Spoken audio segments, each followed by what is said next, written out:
this video is just bits and pieces from kind of early spring walking about in the woodlot, some along the road, some not. So Michael, what was it you wanted to mention along here? Well, of course there's a slope coming down here. Yes. And it then levels out. So that means there's water comes out of that slope.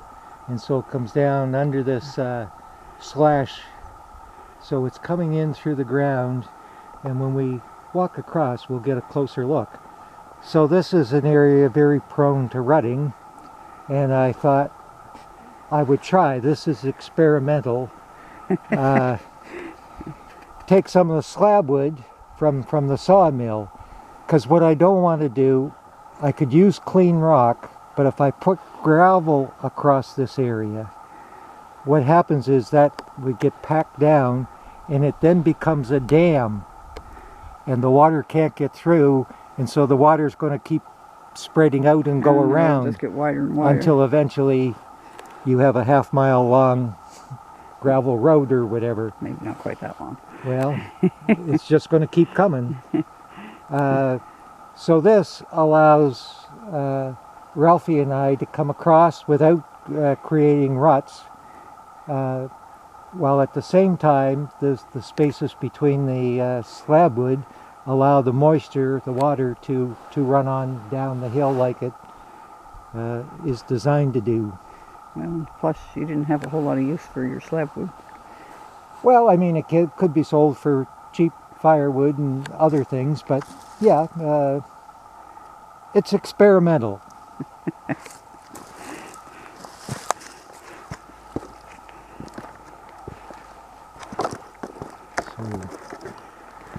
No, we don't have any actual running water. Nothing that I see. No, I mean, it is very wet and soggy. Yeah, and it's been several days since we had a rain. There certainly are soft spots that are, because certainly if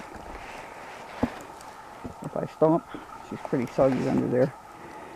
Oh yeah. Even though there's no actual water running out. Yeah, you may put a little rock or something here. You can see just coming off, there's just a tiny bit of rutting going on there. Yep. Okay. Anyhow, good environmental practices for the woodlot, or at least an attempt. We'll see how it goes. We have here the largest beech on our property. Not terribly large guy. No, he certainly isn't. Roughly 4 inches. Approximately 20 foot tall. I believe he's already showing signs of the beech canker, so unfortunately he's not resistant to the beech bark disease, which is a combination, I believe, insect and a pathogen. The insect bores little holes, and then some kind of a fungus, nasty thing gets in there and causes all the disfiguration of the bark. Because a typical, I believe they're an American beech, would have smooth gray bark. This certainly isn't smooth. And he's putting off these little, oh, that's the same one. Like runners. A couple of little young ones through the process of layering. These are root sprouts. They're coming up off the roots of the tree. And I've seen pictures where it just seemed like there were acres of extremely dense young beech. And so it's a problem in some woodlots, particularly in the northeast U.S., I believe, because these youngsters are genetically identical to the parent, which means that all of these are not resistant to the beech bark disease. Now, is that going to kill the tree? No, not kill per se, and I'm probably a little iffy on this. I believe it shortens their life, but you can still get fairly large, mature trees with the disease. So it doesn't kill them per se. It disfigures them, makes the wood fairly unusable for most purposes, I believe, other than it's still absolutely excellent firewood. Which is all we'd probably be using them for anyway. We have 3, I think, 4 others. Yeah, several little ones. Young seedlings. That are probably 6-10 feet at the most. And who knows? I think it's somewhere around 3% or less of all beech show any resistance to the disease. Probably can't see it in there, but there's a little hemlock that we had planted there that has obviously been browsed upon. So what we try to do is cover them with some old brush to give them an opportunity to get a little bigger without getting chewed up. Don't know how well it works, but at least it makes it more difficult for the deer to munch them off. It gives them a chance at least of growing up. This is what I consider to be just simply a character tree. Something that's fairly unique. The way he comes out for a distance of probably 12 to 15 feet before he finally heads up to the sky, straight up. And I just love these trees. They're unique. They're, like I say, they're like hometown characters. They just liven the place up. Well, I always think how, unlike some people who simply would give up, trees don't.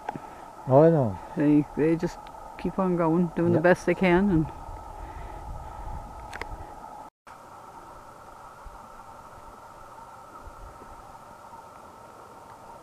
it looks a little tense.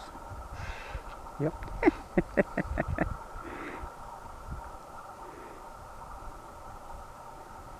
Can't quite decide.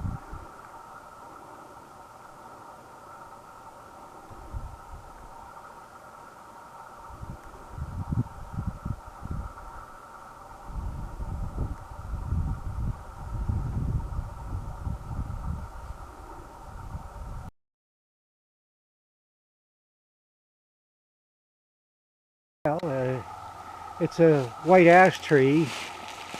Obviously, whether it's 2 sprouts coming out of the same stump or what, hard to say.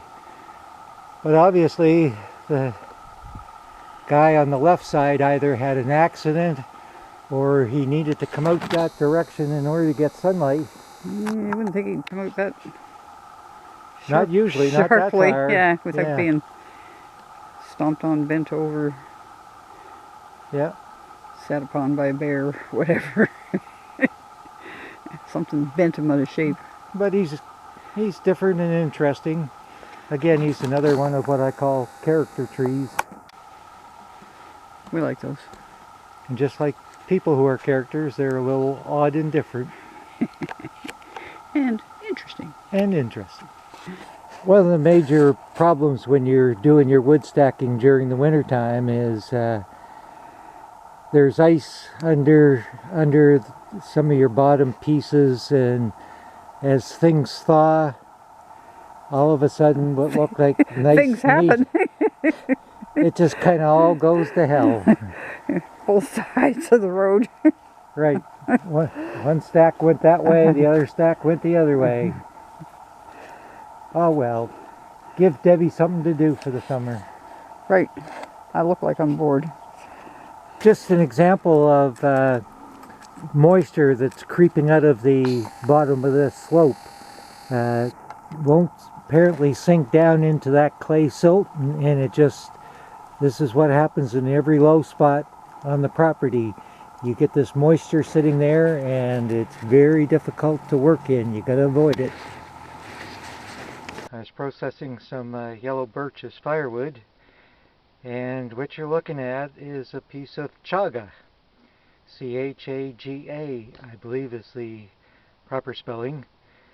Some people think it has miraculous health benefits, use it as tea and for other things. Anyhow, I won't get into all its possible uses, but that's what it looks like. It looks, well, to be frank, this piece looks kind of like a dried up bear patty, so to speak, if you get my drift. Anyhow, that's what it can look like. I suspect most people might recognize what this is. It's porcupine damage, and it looks like he's gone at least more than halfway around the circumference of that tree. So that's not a great thing. So this is the other side of the tree, but as we go up, look, chew, chew, chew, chew, chew, chew, getting repetitious. Anyhow, right now he doesn't appear to be up there, but it looks like he's very close to the top of the tree. So this is another tree that the porcupine has been visiting. Not as heavily fed upon as the other one, but the other one was a fir. I didn't really care. But this is a red spruce, and we'd like to keep these around as long as we can. This here is a red oak that was very badly suppressed. You see the long branch coming out, trying to get a tad bit of sun.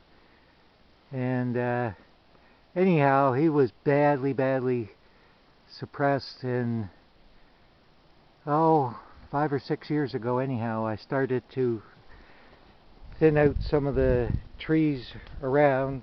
There's a big white spruce, there's a little fir over in here, another small fir there, and then out on this side looks like a fir there that got cut off. So now he at least has a bit of a chance to recover. So if you enjoyed this video, please subscribe, hit the notification bell, comment, like. We really would appreciate your input of what you'd like to see more of. See you next time. Be safe.